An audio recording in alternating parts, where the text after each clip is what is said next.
주 안에 사랑하는 대영의 가족 여러분, 지난 3일 동안 각자의 자리에서 정말 노고 많으셨습니다. 우리 환한 미소와 따스한 눈빛 머금고 사랑하는 담임 목사님 말씀 생각하면서 이렇게 축복하며 인사하도록 하겠습니다. 예배와 삶의 자리에서 하나님 앞에 감사를 꼭 표현하며 사시기를 축복합니다. 예배와 삶의 자리에서 하나님 앞에 감사를 꼭 표현하며 사시길 바랍니다. 네, 아멘. 베드로, 변화된 자신을 편지에 담다라는 제아의 말씀 나누도록 하겠습니다. 오늘 우리는 베드로의 편지를 함께 펼쳐보고자 합니다. 베드로의 편지의 시작은 이렇게 기록되어 있습니다. 베드로전서 1장 1절을 제가 읽겠습니다. 예수 그리스도의 사도 베드로는 본도, 갈라디아, 갑바도기아, 아시아와 비두니아에 흩어진 나그네, 디아스포라, 곧 흩어진 그리스도인들은 당시에 많은 환난과 박해를 당하고 있었습니다. 따라서 베드로는 이 고난당하는 성도를 위로하고 격려하고 목회적인 권면을 주기 위해 이 편지를 썼습니다. 그런데 베드로의 편지를 읽다 보면 이러한 질문을 떠오르게 됩니다. 베드로가 이 편지를 썼을 때 어떤 마음으로 이 편지를 썼을까라는 질문이 떠오릅니다. 왜냐하면 베드로의 편지를 읽으면 단지 베드로의 머릿속에 있는 단편적인 지식을 가르치려고 하는 것이 아니라 마치 자기가 증인이 된 것처럼 자기가 체험한 것들을 간증 형식으로 이 편지에 담아놓고 있기 때문입니다. 사랑하는 성도 여러분, 어느 때에 말과 글에 힘이 생기는 줄 아십니까? 그것들을 직접 체험했을 때 힘이 생깁니다. 내가 이거를 직접 보고 직접 경험했다면 말 한마디라고 하더라도 그것이 힘이 있는 말과 글이 되어버립니다. 이처럼 베드로는 고난당하고 있는 성도들에게 그 같은 고난을 경험했었고 고난을 통과했었고 이 고난을 이기실 이가 누구인지 확실하고 있었기 때문에 바로 그 확신으로 인해서 이 편지를 쓰고 있는 것이죠. 우리가 신약의 인물들을 살펴보기 위해서는 신약 인물의 언행이 기록된 사복음서나 아니면 사도행전 같은 역사서를 통해 인물을 살펴볼 수 있습니다. 하지만 오늘 이 시간에는 조금 다른 방식으로 베드로에 대해서 알아보고자 합니다. 바로 베드로가 쓴 이 편지를 근거로 베드로가 누구이고 베드로가 만난 하나님은 누구신지를 알아봤으면 좋겠습니다. 왜 우리가 베드로 이 편지를 주목해야 될 이유가 있습니다. 바로 베드로 전후서를 기록한 다음 베드로가 순교했기 때문입니다. 따라서 베드로의 유언과 같은 편지가 바로 이 베드로 전후서였습니다. 베드로는 인생의 말미에 자기의 삶의 끝자락에 왔다라는 것을 알고 자기의 지난날의 인생을 반추하면서 자기를 신실하게 인도하였던 하나님과 복음의 능력을 체험하였고 그 체험한 것을 자기 고백적인 언어로 이 편지에 담아놓고 있습니다. 따라서 어떤 신약의 학자는 이 베드로전서를 이렇게 표현합니다. 베드로의 자기 고백적인 편지다라고 말을 하고 있는 것이죠. 이 중에서 우리는 베드로전서 5장 10절 말씀을 주목하면서 말씀을 상고했으면 좋겠습니다. 왜냐하면 이 베드로전서 5장 10절이 베드로의 그 고백을 관통하는 말씀이기 때문입니다. 따라서 베드로가 자기의 죽음을 직감하고 유언처럼 쓴 이 편지에 과연 편지를 받는 성도들에게 또한 말씀을 전하는 저나 말씀을 듣는 여러분들에게 어떤 메시지를 줬을까? 우리 주의하는 마음으로 우리가 읽었지만 다시 한번 베드로전서 5장 10절 말씀을 읽어보도록 하겠습니다.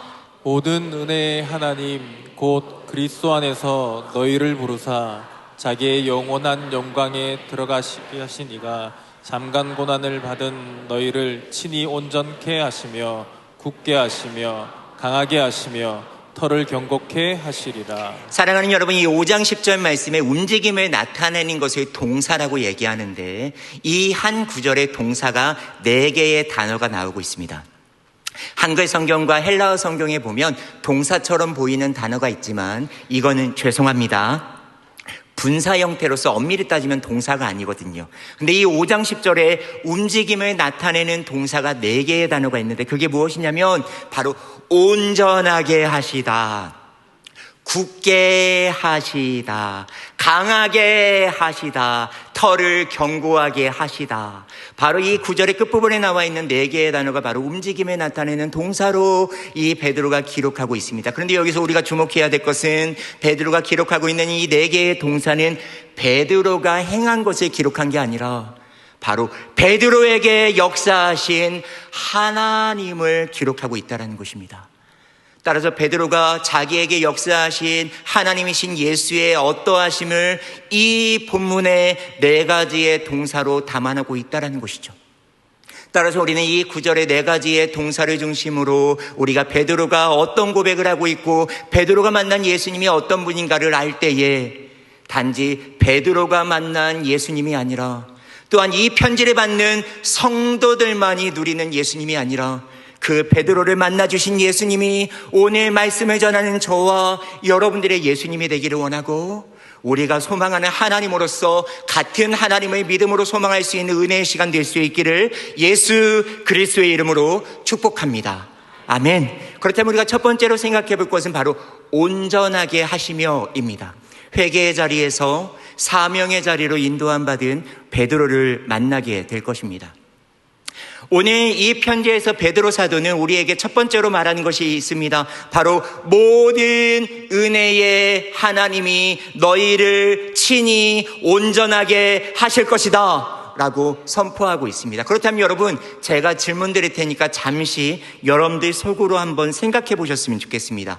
바로 베드로가 말하는 온전하게 하다, 온전하게 하다라는 것은 과연 무엇을 의미하는 걸까요? 우리는 각자의 생각에 따라 그 온전함에 대해서 답할 수 있겠지만 그렇다면 베드로가 말하고자 하는, 성경이 말하고자 하는 온전함이라는 것은 과연 무엇일까요? 이를 알기 위해서는 온전하신 예수님께서 베드로를 어떻게 만나주셨는지를 묵상했을 때 우리는 온전함이 무엇인지를 알게 될 것입니다. 베드로가 예수님을 처음으로 만나는 장면이 누가복음 5장에 기록되어 있습니다. 베드로는 어부였기 때문에 밤새도록 그물을 내렸지만 헛그물질을 하여서 무태에 올라와서 그물을 정리하고 있었습니다.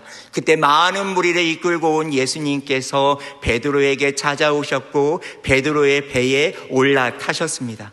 그리고 베드로의 배를 강대상으로 삼아 모인 많은 무리들에게 말씀을 전하셨습니다. 그리고 베드로에게 이렇게 말씀하십니다. 4절의 말씀해 보니까 이렇게 기록되어 있습니다. 깊은 곳에 가서 그물을 내리라.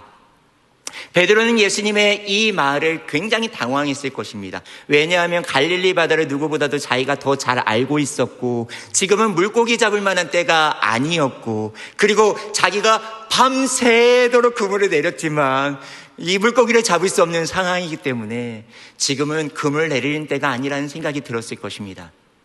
그렇지만 5절 말씀해 보니까 뭐라고 되어 있습니까? 당신의 말씀을 의지하여 바로 그물을 내리겠다라고 그 말씀에 순종하게 됩니다. 여러분, 순종의 열매는 어떠했습니까? 성경에 보니까 이렇게 되어 있습니다. 그물이 찢어지도록 물고기를 잡았다라고 말씀하고 있습니다. 저와 여러분들에게 이런 복이 있기를 간절히 축복합니다. 간절히 소망해요. 그런데 여러분, 여기서 우리가 주목해야 될 것은 이 그물이 찢어지도록 많은 물고기가 잡힌 다음에 베드로의 반응입니다. 우리 다 같이 8절 말씀을 합독하도록 하겠습니다.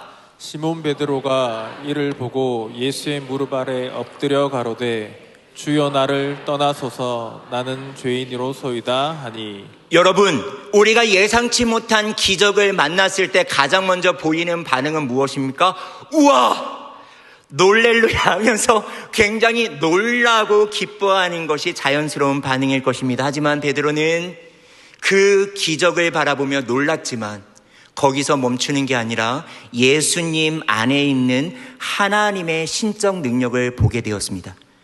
그래서 예수님의 그 무릎 앞에 부복하여 엎드렸다고 말하고 있습니다. 예수님을 통하여 자기의 현재의 모습을 직면했다라는 것이죠. 여러분 다들 아시는 것처럼 베드로는 어부입니다. 그는 피부가 굉장히 거칠었을 것이고 또한 장근육이 많았을 겁니다. 그리고 그에게 가까이 가면 생선 비린내가 많이 났을 거예요.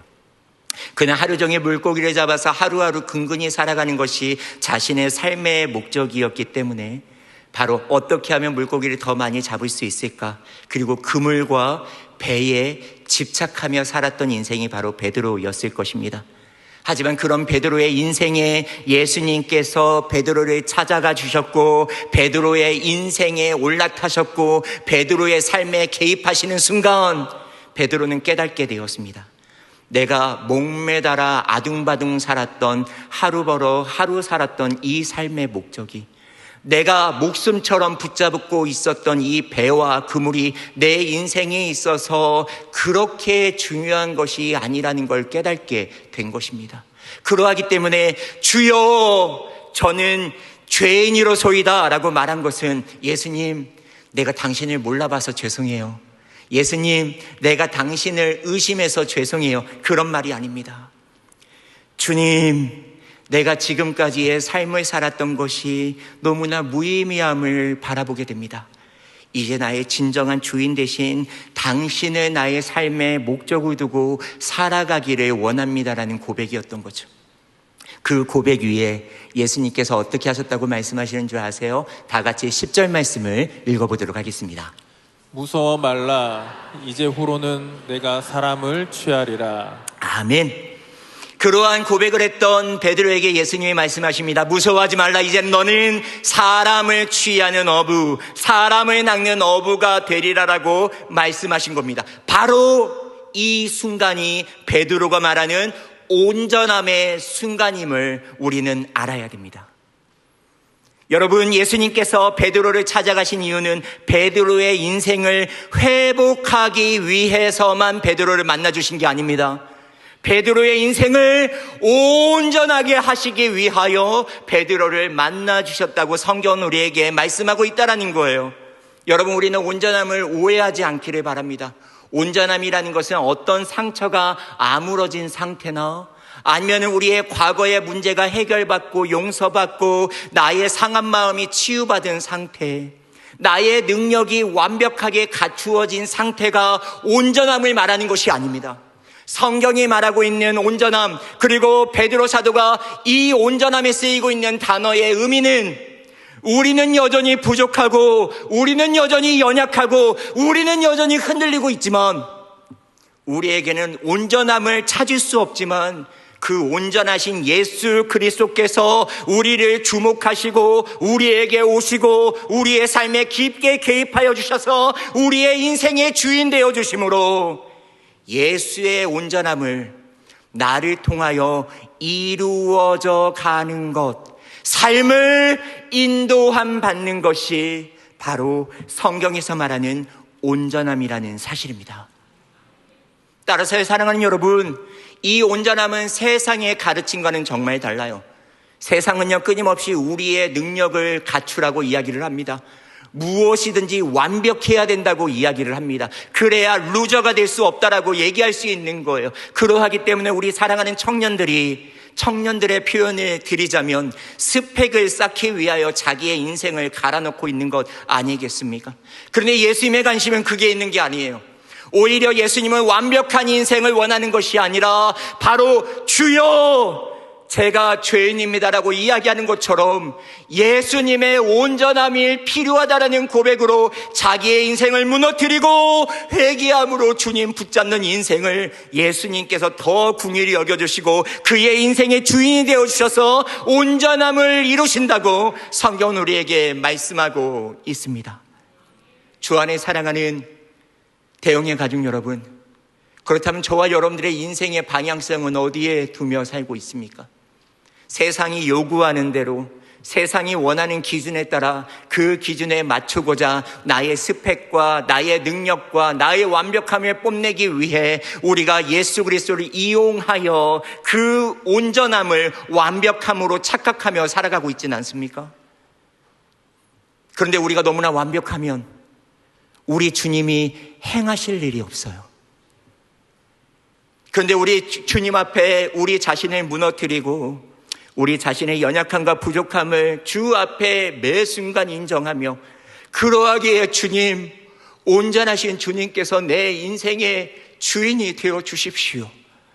그 온전함은 나로서 이루어지는 것이 아닌 주로서 이루어지는 거니 주님, 내 인생의 주인이 되어 주셔서 주의 온전함을 내 삶을 통해 이루어 주시옵소서.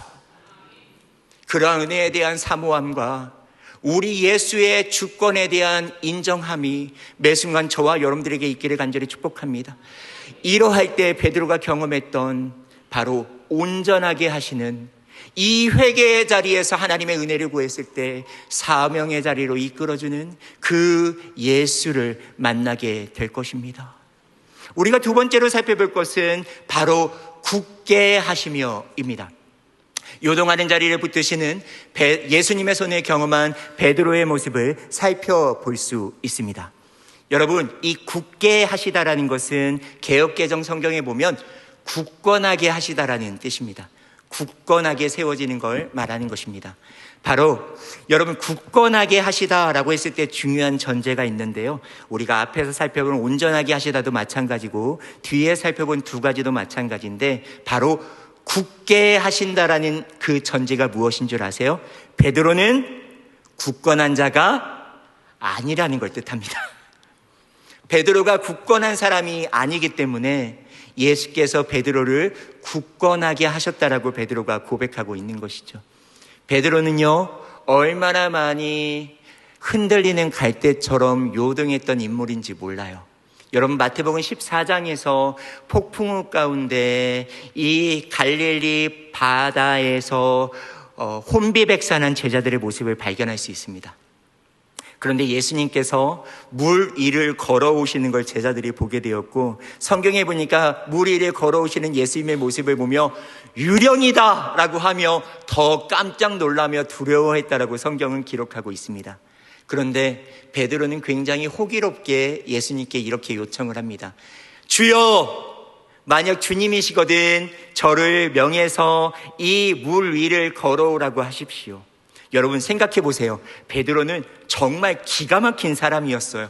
지금 폭풍우 가운데 자기가 죽을 위험에 처해 있고 유령같이 보이는 예수님이 앞에 있는데 정신을 못 차릴 상황에도 예수님, 저 물 위를 걷게 해주세요라고 요청했던 인물이 바로 베드로였어요.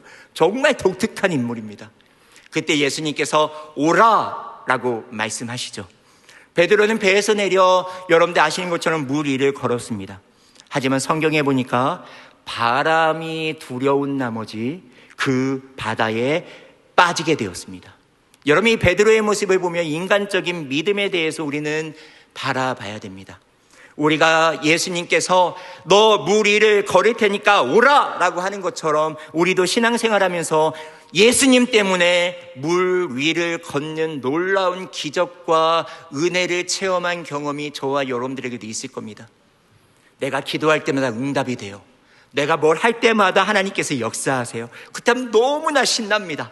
모든 거 내가 다 가진 것처럼 기뻐합니다. 그런데 여러분, 우리가 믿음 있는 척했지만 전혀 예상치 못한 바람이 불거나 인생의 광풍이 찾아오면 이 베드로와 같이 믿음이 흔들려서 바다에 빠지게 되는 것이 또한 우리입니다. 그런데 이 바다에 빠지게 된 베드로에게 예수님께서 어떻게 하셨다고 말씀하고 있습니까? 우리 예수님의 모습들을 살펴보기를 원하는데요, 마태복음 14장 31절 말씀을 함께 합독하도록 하겠습니다. 예수께서 즉시 손을 내밀어 저를 붙잡으시며 가라사대 믿음이 적은 자여 왜 의심하였느냐 하시고. 여러분, 예수님께서 어떻게 하셨습니까? 베드로는 믿음이 작았어요. 그러하기 때문에 바다에 빠졌습니다. 그런데 이 베드로를 붙잡는 예수님의 손은 크시고 강했습니다. 베드로는 흔들렸기 때문에 바다에 빠졌지만 베드로를 붙잡고 있는 예수님의 손은 절대 흔들리지 않았습니다. 특별히 저는 마태복음 14장 31절에서 주목하는 단어가 하나가 있습니다. 바로 즉시라는 단어입니다. 여러분, 이 즉시라는 단어에 예수님이 우리를 얼마나 사랑하시는지가 보여져요. 예수님이 끝까지 지금 베드로를 보고 계셨다라는 거예요. 그래서 베드로가 빠지자마자 즉시 가서 베드로를 건져 올렸다라고 할 정도로 예수님은 베드로의 일거수일투족을 세밀하게 바라보고 있는 그 모습을 살펴볼 수 있습니다. 여러분, 예수님이 저와 여러분들이 이렇게 불꽃과 같은 눈동자로 바라보고 있음을 믿습니다. 베드로는 깨달았을 거예요. 아, 내가 물 위를 걷는 것이 나의 믿음 때문에 걷는 것이 아니라 예수님이 나를 걷게 하셨기 때문에, 굳게 붙잡아 주셨기 때문에 내가 물 위를 걷는 거구나 라는 걸 깨달았을 것입니다.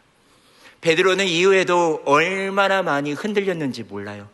특별히 더 흔들려서 사명의 자리까지, 예수님과의 관계까지 단절되는 상황이 있었습니다.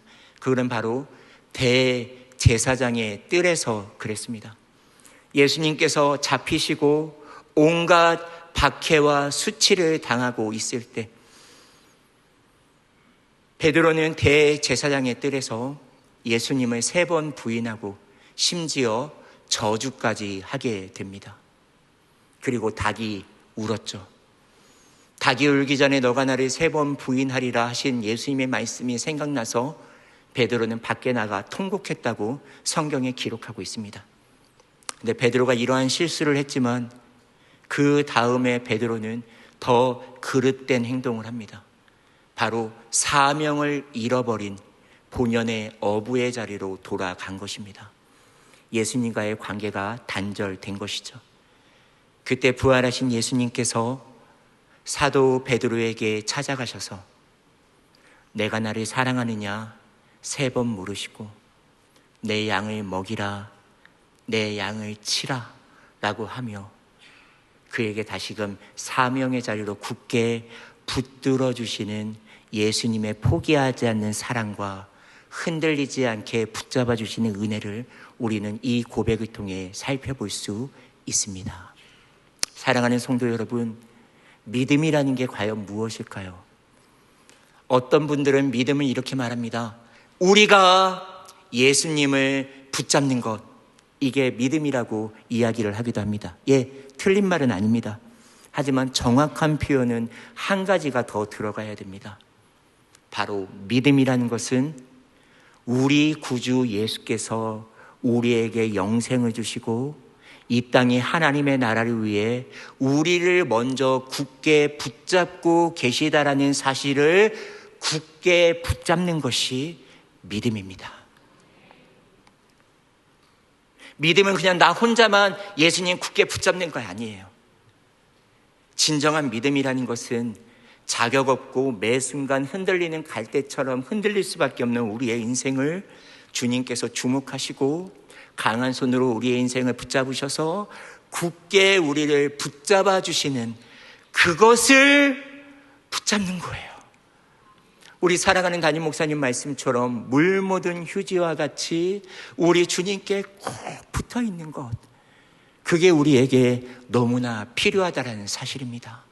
베드로는 예수님이 자기를 붙잡아주고 있다는 것을 흔들릴 때도 있었고 실패할 때도 있었지만 그것을 붙잡았어요. 그래서 그의 인생의 끝자락에 우리 주님께서 우리를 굳건하게 하신다는 것을 선포할 수가 있었다는 사실입니다. 사랑하는 여러분, 저는 여러분들이 이 자리에 나온 이유는 하나님이 여러분들을 포기하지 않고 여러분들을 굳건히 세우기 위해 사랑하기 때문에 이 자리에 초청하신 줄 믿습니다. 따라서 바라는 것은 여러분들 안에 거룩한 갈망이 회복됨으로 말미암아 여러분들을 붙잡고 계시는 그 하나님의 은혜를 감사와 감격으로 붙잡을 수 있는 은혜가 저와 여러분들에게 있기를 간절히 축복합니다. 이를 위해 여러분, 예배의 자리를 목숨과 같이 사모하십시오. 이 예배의 자리는요, 우리 구주 예수께서 십자가에 찢어 죽으셔서 휘장을 찢으심으로 말미암아 예수 보혈의 피로 담대히 나올 수 있는 은혜의 자리가 바로 이 예배의 자리입니다. 여러분, 이 예배는 우리가 너무나 시원한 에어컨 밑에서 우리가 예배를 드리고 있지만 오늘도 목숨을 걸고 숨죽이며 예배 드리는 예배자들도 많이 있음을 우리는 기억해야 됩니다. 그들을 위해 대신 드려지는 그 예배, 우리의 견고한 예배의 자리로 나를 붙잡아 주시는 하나님의 은혜를 붙잡을 수 있는 저와 여러분들 될 수 있기를 간절히 축복합니다. 우리 교회의 핵심 가치의 첫 번째가 뭐예요? 최고의 예배로 하나님께 예배드리고 영광 돌리고 예배의 모델을 제시하는 교회 아니겠습니까? 바라고 소망하기는 어떠한 상황이든지 예수님이 나를 붙잡아 주시고 굳건하게 하신다라는 그 사실을 놓지 않고 이 은혜의 자리인 예배의 자리를 붙잡을 수 있는 우리 모든 대형의 가족들 될 수 있기를 예수님의 이름으로 축복합니다. 또 하나는요, 올해 우리는 감사를 고백하는 우리의 모든 삶이 되었으면 좋겠어요. 그러하기 때문에 감사 노트를 쓰는 하루하루도 하나님 앞에 나를 붙잡아 주시는 은혜의 감사가 더 깊어지고 넓어졌으면 좋겠어요. 내 안에 어떤 소유가 있다고, 내 문제가 해결받았다고도 감사하지만 예수님께서 이런 나를 붙잡아 주신 은혜를 밝히 알아가고 구체적으로 체험하여 구체적으로 고백할 때 나의 인생의 구석구석을 붙잡아 주시는 그 예수의 손을 누릴 수 있는 모든 대형의 가족들 될 수 있기를 예수님의 이름으로 간절히 축복합니다. 그리고 여러분, 바라고 소망하기는 우리의 미래 세대인 다음 세대가 우리가 붙잡았던 것처럼 더 예수님을 붙잡았으면 좋겠어요. 이를 위해서 내일부터는 청년 1, 2진이 수련회를 갑니다. 그리고 금요일부터 기도했지만 토요일까지는 워터 페스티벌을 진행하고 있습니다. 그들이 예수님이 나를 붙잡아 준 것을 꼭 붙잡는 인생 될 수 있도록 여러분들 기도해 주세요. 여러분 섬겨주세요. 또한 물질로 격려로 응원해 주세요. 그러한 놀라운 나를 붙잡아 주시고 굳건히 세워주시는 그 손을 물 묻은 휴지와 같이 굳건하게 붙잡아서 베드로와 같은 동일한 고백을 할 수 있는 저와 여러분들의 인생 될 수 있기를 예수 그리스도의 이름으로 간절히 축복합니다. 세 번째로는 강하게 하시며입니다. 약함을 담대함으로 변화시키는 성령의 능력을 우리는 체험할 수 있죠. 베드로 사도는 세 번째로는 우리에게 하나님께서 강하게 하신다라는 걸 체험해서 그 강함을 이야기하고 있습니다. 그것은 무엇을 뜻한다고요? 베드로는 강하지 않았다라는 것을 이야기하고 있는 거예요. 여러분 아시는 것처럼 베드로는 예수님을 부인하고 저주까지 했던 인물이었습니다. 하지만 그 베드로는 강한 사도가 되었습니다. 어떻게 해요? 사도행전 2장에 보니까 그가 성령을 받음으로, 아멘, 그가 성령을 받음으로 강하고 담대하게 예수를 증언하는 자가 되었습니다. 오순절에 마가의 다락방에 내가 몇 날 되지 않아 성령, 약속된 성령을 보내주겠다라는 그 예수의 말씀을 붙잡고 모여있는 모든 자들이 다 성령을 받게 되었습니다. 각 심령 위에 불의 혀와 같은 것들이 임하고 있었고 그들의 입은 방언을 얘기하며 하나님 나라의 큰 일을 이야기하고 있었습니다. 그런데 많은 사람들이 이 사람들을 보며 술에 취했다고 조롱하고 있었죠. 그때 베드로와 11사도가 담대하게 소리를 지르며 말했습니다. 특별히 사도행전 2장 36절에 보니까 이렇게 얘기하고 있습니다. 너희가 십자가에 못 박은 이 예수를 하나님이 주와 그리스도가 되게 하셨느니라. 아멘. 여러분 생각해 보세요. 베드로는 50일 전만 해도 예수님을 부인했던 자였습니다. 그런데 불과 50일 만에 자기를 조롱하는 자들을 향해 예수님은 우리의 주님이시다, 예수님은 기름 부음 받은 그리스도다 라고 강하게 선포했던 겁니다. 왜요? 그가 성령을 받았기 때문에 그렇습니다. 부활하시고 하나님 나라의 일들을 말씀하신 예수님께서 사도행전 1장 8절에서 이렇게 말씀하십니다. 오직 성령이 너희에게 임하시면 너희가 권능을 받고 예루살렘과 온 유대와 사마리아와 땅끝까지 이르러 나의 증인이 되리라. 아멘. 증인이 가져야 될 것은 내가 보고 내가 경험한 것을 두려워하지 않고 목숨이 걸리더라도 강하고 담대하게 증언하는 것이 증인의 역할입니다. 여러분, 우리는 강하지 않아요. 앞에 말씀을 전하고 있는 저는 얼마나 두려움 덩어리인지 모르겠습니다. 저는 정말 두려워요. 그리고 저는 얼마나 약한지 모르겠어요. 여러분들도 마찬가지입니다. 성경에서 말하는 강함이라는 것은 힘을 키워라, 내적인 이 모든 멘탈을 키워야 된다는 것을 말하고 있는 게 아니에요. 너는 끊임없이 약하다는 걸 인정해라. 그러하기 때문에 너를 강하게 하신 성령의 충만함을 받으라. 아멘. 사랑하는 여러분, 이 말씀 붙잡고 저와 여러분들을 축복하기를 원합니다. 예수님께서 요청하시고 성부께서 보내주신 그 영인 성령의 충만함이 저와 여러분들 가운데 가득 임할 수 있기를 예수 그리스도의 이름으로 축복합니다. 예수는 진리의 영이세요. 그러하기 때문에 말씀 안에서 성령께서 조명하여 주심으로 하나님의 뜻을 더 밝히 알고 세상이 하나님의 뜻과 거슬러 살더라도 담대하게 강하게 그 말씀에 순종할 수 있는 저와 여러분들 될 수 있기를 간절히 축복합니다. 또한 성령은 예수의 영이세요. 성령 충만하면 예수를 더 사랑하고 싶고 예수를 더 자랑하고 싶어요. 그 누가 예수를 건축자의 버린 돌처럼 무가치하게 여기더라도 이 건축자의 버린 돌이 나에게 산 돌이 되어 예수를 더 사랑하고 싶고 예수를 더 자랑하고 싶은 마음을 갖게 돼요. 이런 의미에서 저와 여러분들은 나의 약함이 있는 강함이라 포장된 강함으로 내 인생을 외식적으로 사는 것이 아니라 바로 성령의 충만함을 통해 나의 약함은 인정하고 그 빈잔에 성령을 채워 내가 가는 곳마다 성령의 일하게 하심에 드러내고 성령의 말하게 하심에 따라 말을 하여 성령의 강하게 하심을 드러낼 수 있는 축복의 통로로 저와 여러분들의 인생이 아름답게 쓰임받을 수 있기를 예수 그리스도의 이름으로 축복합니다. 마지막 네 번째로는 터를 견고하게 하시다라는 겁니다.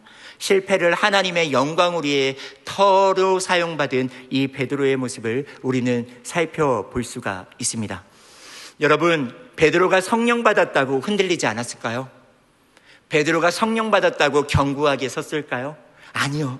베드로는요, 성령을 받았어도 흔들리고 자빠졌어요. 이게 갈라디아서 2장의 말씀에 보면 알 수가 있는데요. 베드로가 바울 사도에게 공개적으로 저격받는 일이 일어나게 됩니다. 이게 무슨 말이냐면요.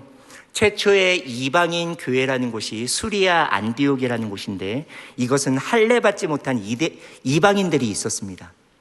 베드로가 할례받지 못한 이방인들과 같이 식사를 하고 있었는데 아직 할례를 받아야만 구원받을 수 있다라고 생각한 유대 그리스도인들이 안디옥에 왔을 때 이 유대인들에게 자기가 가십거리가 될까봐 밥 먹다가 도중에 도망가 버렸어요. 그것 때문에 신실한 유대인들도 미혹돼서 도망갔고요. 또 바울의 의견에 따르면 바나바까지도 베드로 때문에 외식하게 되었다라고 이야기하고 있는 것이죠. 바로 예수님의 십자가는 유대인들뿐만 아니라 저와 여러분들 같은 이방인들을 위한 십자가인데도 유대인들에게 무엇이라고 가십거리가 될까봐 두려워한 나머지 진리를 어그러뜨리는 베드로의 모습을 보게 됩니다. 이처럼 베드로는 예수의 붙잡힘을 받았어도 성령의 충만함을 받았어도 베드로는 흔들리고 넘어지고 자빠졌습니다. 그래 놀랍게도 베드로는 지금 반석이 되어서 너의 고백 위에 교회를 세우겠다라는 예수님의 말씀처럼 그의 인생의 끝자락에 예수님이 내 인생을 견고하게 하셨다라고 이야기하고 있습니다. 왜 그랬을까요? 주의 일하심은 단회적이지 않고 영원하기 때문입니다. 여러분, 베드로 후서의 말씀에 보면 이 베드로 사도가 이야기하는 부분이 있는데요. 베드로 후서 3장 18절 말씀을 다 같이 함께 읽어보도록 하겠습니다. 저를 아는 지식에서 자라가라. 영광이 이제와 영원한 날까지 저에게 있을지어다. 베드로가 이 디아스포라애들에게 얘기하는 거예요. 너 자라나야 돼.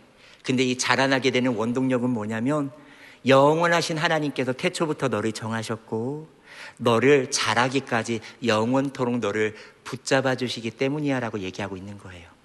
여러분, 우리의 인생의 터가 견고하지 않지만 견고하다고 말할 수 있는 이유가 무엇인 줄 아세요? 우리의 인생을 붙잡고 계신 하나님의 일하심은 단회적이고 일시적인 것이 아니라 영원하시기 때문이에요. 우리가 예수를 믿게 된 것도 하나님의 영원한 계획 안에 있었고, 그 은혜 안에 여기까지 온 것도 하나님의 인도하심이고, 그 하나님의 인도하심이 앞으로도 신실하게 이끌어 갈 것을 언제까지요? 영원까지. 베드로가 그거를 소망하기 때문에 지금 현재까지 이끌어진 예수님의 인도함을 믿으며, 고난당하고 있는 성도들아, 너가 흔들리고 있지만 영원하신 하나님께서 지금 너의 모습도 기억하고 있고, 영원하신 하나님께서 너의 삶을 인도해 주실 거야 라고 이야기하는 것처럼, 오늘 베드로가 저와 여러분들의 삶도 나로서가 아닌 영원하신 하나님으로서 우리의 삶의 지경을 지키시고 인도하신다라고 선언하고 있는 것입니다. 이런 의미에서 여러분, 개인의 성전인 우리가 영원하신 하나님께서 다스리는 성전 될 수 있도록 매 순간 영원하신 하나님의 일하심을 신뢰하며 주께 은혜를 구할 수 있는 저와 여러분들의 인생 될 수 있기를 예수님의 이름으로 축복합니다. 우리의 가정에서, 특별히 오늘 예배에 짱믿음을 가지고 혼자 신앙생활 하시는 분들도 이 자리에 나왔을 텐데, 하나님이 그 마음과 눈물을 보고 계십니다. 영원하신 하나님께서 여러분들 통하여 가정 복음화를 이루기 위해 택하셨습니다. 영원하신 하나님께서 절대 포기하지 않고 매 순간 여러분들을 도우실 거고, 여러분들의 가정을 살펴주실 것입니다. 또한 우리의 구역도, 우리 교회도 영원하신 하나님께서 울산 성시화를 위해 이곳에 거룩한 교회의 터전을 세워주셨습니다. 그분이 영원까지 우리 교회를 이끌어 가실 것입니다. 그분의 주권을 인정하며 영원하신 하나님의 일하심을 신뢰하며 우리는 그분 뒤에서 순종하는 마음으로 영원하신 하나님의 일하심을 누리고 간증하며 살아갈 수 있는 저와 여러분들 될 수 있기를 예수님의 이름으로 축복합니다. 말씀을 매듭짓도록 하겠습니다. 오늘 베드로가 자기에 대한 고백을 예수님이 나에게 어떻게 하셨는가를 기록하면서 우리에게 소개하고 있습니다. 나는 여전히 흔들리지만 온전한 예수께서 내 인생의 주인 되어 주셔서 예수님이 나를 온전하게 하셨어. 나는 여전히 흔들리는 갈대처럼 흔들리지만 예수님의 그 붙잡음은 흔들림 없이 견고하기에 나를 견고하게 여기까지 세워주셨어. 예수님, 그 내가 저주하고 부인했던 약한 자였는데 예수님께서 약속하신 성령을 받고 나는 강해졌어. 나는 끊임없이 연약하고 흔들렸지만 영원하신 하나님께서 내 삶의 터를 견고하게 하셨어.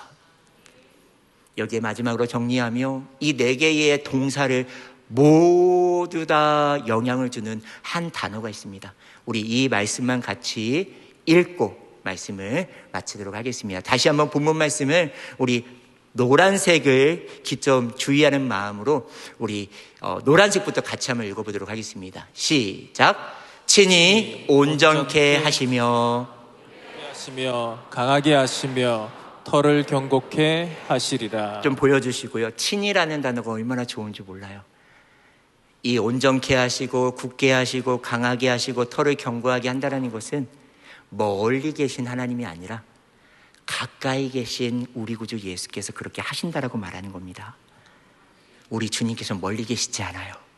지금 여기에 성령으로 함께 하십니다. 주일날 선포됐던 엘샤다이의 전능하신 하나님은 멀리 계신 분이 아닙니다. 친히 인간이 되셔서 우리에게 오셨고 지금 성령으로 우리에게 내주하여 계십니다. 따라서 남은 3일 동안 이 베드로의 고백이 베드로의 고백에서만 멈추는 것이 아니라 바로 나의 고백이 될 수 있도록 은혜를 구하며 이 베드로의 고백이 나의 고백이 되어 우리의 고백으로 고백되어질 수 있는 저와 여러분들의 복된 인생 될 수 있기를 예수 그리스도의 이름으로 축복합니다. 우리 들은 말씀 생각하며 두 손을 가슴에 모으고 앞에 나와 있는 기도 제목을 읽으며 함께 기도하도록 하겠습니다. 함께 읽겠습니다. 은혜의 하나님, 죄인인 우리를 친히 부르시고 온전케 하게 하시며 넘어지고 요동할 때마다 굳게 붙드시고 약할 때마다 성령의 능력으로 강하게 하시며 실패와 연약함 속에서도 결코 포기하지 않으시고 견고한 터 위에 세우시는 은혜를 감사합니다. 베드로의 변화된 고백이 우리의 고백이 되어 그의 고백을 편지에 담아 성도들을 세우듯 주로 인해 변화된 간증을 삶에 담아 세상에 증거하는 우리가 되게 하소서. 이를 위해 오늘도 하나님께서 부르신 자리인 교회와 가정 일터에서도 주님의 손을 의지하며 감사로 승리하며 살아가게 하소서. 아멘. 같이 기도하도록 하겠습니다. 하나님 아버지 감사합니다.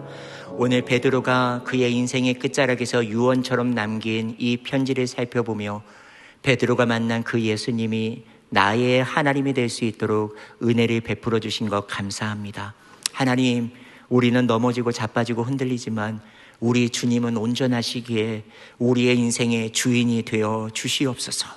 하나님, 우리는 흔들리는 갈대처럼 매 순간 흔들리오니 흔들리지 않는 당신의 손으로 우리를 굳건하게 세워 주시옵소서. 하나님, 우리는 주님을 쉽게 부인할 수밖에 없는 연약한 존재이오니 성령의 은혜로 우리를 강하게 하여 주시고, 하나님, 단회적인 은혜가 아니라 영원한 은혜를 우리에게 더하여 주셔서 하나님의 거룩한 장성의 분량에 이를 때까지 우리의 삶의 터전을 견고히 세워주시는 베드로가 만난 예수님이 나의 예수님이 되게 하여 주시옵소서. 하나님 아버지, 우리 사랑하는 담임 목사님을 위하여 기도하오니 하나님 목회 연구할 기간 가운데 하나님께서 모든 만남과 앞서서 일하심을 경험할 수 있는 담임 목사님 되게 하여 주시고, 하반기와 내년 사역과 하나님의 품게 하시는 비전을 더 구체화할 수 있는 시간 되게 하여 주시고, 하나님 영과 육이 재충전되는 시간 되게 하여 주시며, 하나님 목사님 부재 기간 동안 하나님 교회와 가정을 지켜주셔서 오직 하나님의 보호하심으로 감사할 수 있는